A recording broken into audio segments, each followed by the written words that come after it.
ବିରୋଧୀ ଦଳ ତାଙ୍କ କାମ କରିବେ, କରିବା ଉଚିତ ମଧ୍ୟ।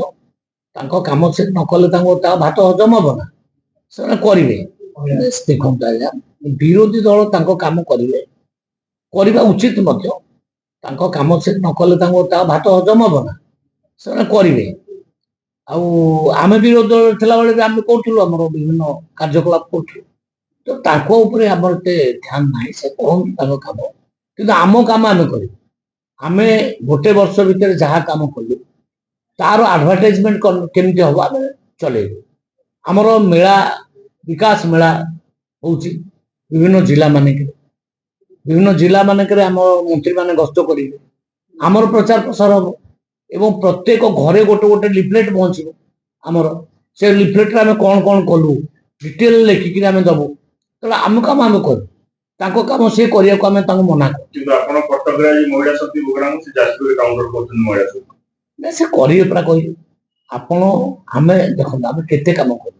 ଆମେ ସେ ମହିଳା ମାନଙ୍କୁ ସୁଭଦ୍ରା ଯୋଜନା ଯୋଉଟା କି ଅସମ୍ଭବ ଥିଲା, ସେମାନେ ଭାବୁଥିଲେ 50,000 କଣ ଏମାନେ ଦେଇପାରିବେ, ଆମେ ଦେଲୁ। ଗୋଟିଏ ମହିଳା ପାଇଲେ 3100 ଟଙ୍କା ଧାନ ପର କୁଇଣ୍ଟାଲ ଦବୁ, ଏ କଥା ସେ ବିଶ୍ୱାସ କରୁନଥିଲେ। ହସିକି ଗଡ଼ିଗଲେ। ବିଧାନସଭାରେ କହିଲେ ଆମେ ତ 100 ଟଙ୍କା ଦେଇ ପଡିଲ, ତମ 800 ଟଙ୍କା କେମିତି ଦବୁ? ଆମେ ଦେଲୁ, ଦେଇକି ଦେଖେଇଲୁ। ଅବିକା କୃଷକ ସମାଜ ବହୁତ ଖୁସି ଅଛନ୍ତି। କୃଷକ ଖୁସି, ମା ମାନେ ଭଉଣୀ ମାନେ ଖୁସି। ଅବିକା ଉତ୍କର୍ଷ ଓଡ଼ିଶା ଜରିଆରେ 17 ଲକ୍ଷ କୋଟି ଟଙ୍କାର ଏମୟୁ ସାଇନ୍ ହେଲା। ବିଭିନ୍ନ ଜିଲ୍ଲା ମାନଙ୍କରେ ଶିଳାନ୍ୟାସ ଚାଲିଛି। ମୋ ଜିଲ୍ଲାରେ ତ 3ଟା ଫ୍ୟାକ୍ଟ୍ରି ଆସୁଛି, 3ଟା ଫ୍ୟାକ୍ଟ୍ରି, ୱାରି ଏନର୍ଜି, ଆଇନକ୍ସ ୱିଣ୍ଡସ୍ ଏବଂ କଲ୍ୟାଣୀ ଇଣ୍ଡଷ୍ଟ୍ରି। ଏ 3ଟି ଇଣ୍ଡଷ୍ଟ୍ରିରେ ମିନିମମ୍ 25,000 ରୁ 30,000 ପିଲା ଚାକିରି ପାଇବେ। ମତେ କୁହନ୍ତୁ, ମୋ ଜିଲ୍ଲାରେ ଆଉ ଗୋଟିଏ ପିଲା ବାହାରକୁ ଯିବ କାମ କରିବା ପାଇଁ? ନା, ମୋର ତ 25-30,000 ଚାକିରି ବାହାରିବ ବର୍ଷକେ ଭିତରେ। ତେଣୁ ଯୁବକ ମାନଙ୍କ ପାଇଁ, ଯୁବତୀ ମାନଙ୍କ ପାଇଁ ସରକାର କାମ କଲା। ଏ ସରକାର ସ୍ୱାସ୍ଥ୍ୟ ଦୃଷ୍ଟିରୁ ବି କାମ କଲା। ବିଭିନ୍ନ ଜିଲ୍ଲାରେ କେମିତି ମେଡିକାଲ କଲେଜ ଖୋଲା ହବ ସେଇ ଯୋଜନା ବର୍ତ୍ତମାନ କଲା। ଆମର 4ଟା ଜିଲ୍ଲାରେ ମେଡିକାଲ କଲେଜ ଖୋଲିବ। ତେଣୁ ଆମର ଟାର୍ଗେଟ ଅଛି ପ୍ରତ୍ୟେକ ଜିଲ୍ଲାରେ ଗୋଟେ ଗୋଟେ ମେଡିକାଲ କଲେଜ। କିନ୍ତୁ ଏତେ କାମ ପରେ ତ ସେମାନେ କହୁଛନ୍ତି ଯେ ନାରୀ ନିର୍ଯାତନା ବଢିଗଲା, ଆପଣ ସ୍ୱୟଂ ସହାୟକ ଗୋଷ୍ଠୀ ବେଳକୁ ଆପଣ କାମ ଦଉନାହାନ୍ତି, ତାଙ୍କୁ ରାଜରାସ୍ତାରେ ଠିଆ କରିଦେଲେ। ମୁଁ କହିଲି ପରା, ସେମାନେ କହିବେ, ତାଙ୍କ କହିବାର ଅଧିକାର ଅଛି, ସେ ବିରୋଧୀ ଦଳ କହିବେ, କିନ୍ତୁ ଯଥାର୍ଥତା ନାହିଁ। ଯଥାର୍ଥତା ନାହିଁ, କାହିଁକି ନା ଆମେ 17 ଲକ୍ଷ ଦିଦିଙ୍କୁ, ମାନେ ଏସଏଚଜି ଦିଦିଙ୍କୁ ଲକ୍ଷପତି କରିବା ଟାର୍ଗେଟ କରିଥିଲୁ। ଆମେ 91% ସଫଳ ହେଇଛୁ।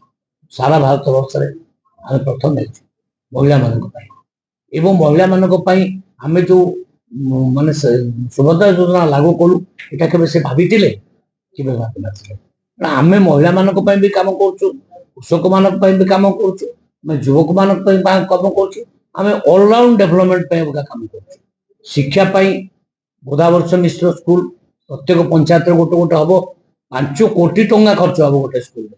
ଚିନ୍ତା କରନ୍ତୁ, ସବୁ ପଞ୍ଚାୟତରେ ଗୋଟେ ଗୋଟେ ହବ। ସେ କେବେ ଭାବିଥିଲେ? ଏମିତି କେବେ ଭାବିନଥିଲେ।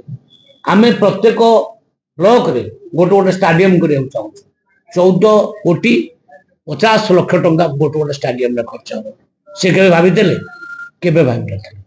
ସେ କେତେ ପରସେଣ୍ଟ ଇରିଗେସନ କରିଛନ୍ତି ତାଙ୍କ ସମୟ ଭିତରେ? ଇରିଗେସନ କରିନାହାନ୍ତି।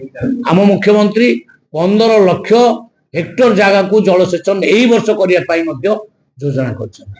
ଆମେ ପ୍ରତ୍ୟେକ ସବ୍ ଡିଭିଜନରେ ଗୋଟେ ଗୋଟେ କୋଲ୍ଡ ଷ୍ଟୋର କରିବା ପାଇଁ ଅଲରେଡି ଫାଇନାନ୍ସ କରିଦେଇଛୁ। ସେ କେଇଟା କୋଲ୍ଡ ଷ୍ଟୋର ଥିଲା ତାଙ୍କର? 24 ବର୍ଷ ଶାସନ କଲେ ପରେ କେତେଟା କୋଲ୍ଡ ଷ୍ଟୋର ଥିଲା? କେତେ ଆଳୁ ପ୍ରଡକ୍ସନ କରୁଥିଲେ? କେତେ ଅଣ୍ଡା ପ୍ରଡକ୍ସନ କରୁଥିଲେ? କେତେ ମାଛ ପ୍ରଡକ୍ସନ କରୁଥିଲେ? ସେମାନେ କିଛି କରୁନଥିଲେ, ଓଡ଼ିଶାକୁ ବୁଡେଇ ଦେଇଥିଲେ।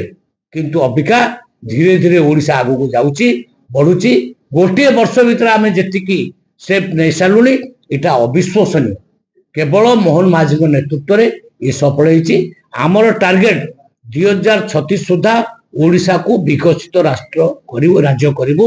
ଆଉ 2047 ସୁଦ୍ଧା ଭାରତ ବର୍ଷ ଯେତେବେଳେ ବିକଶିତ ରାଷ୍ଟ୍ର ହବ, ଆମେ ଆଗ ଧାଡ଼ିରେ ଠିଆ ହେଇଥିବୁ।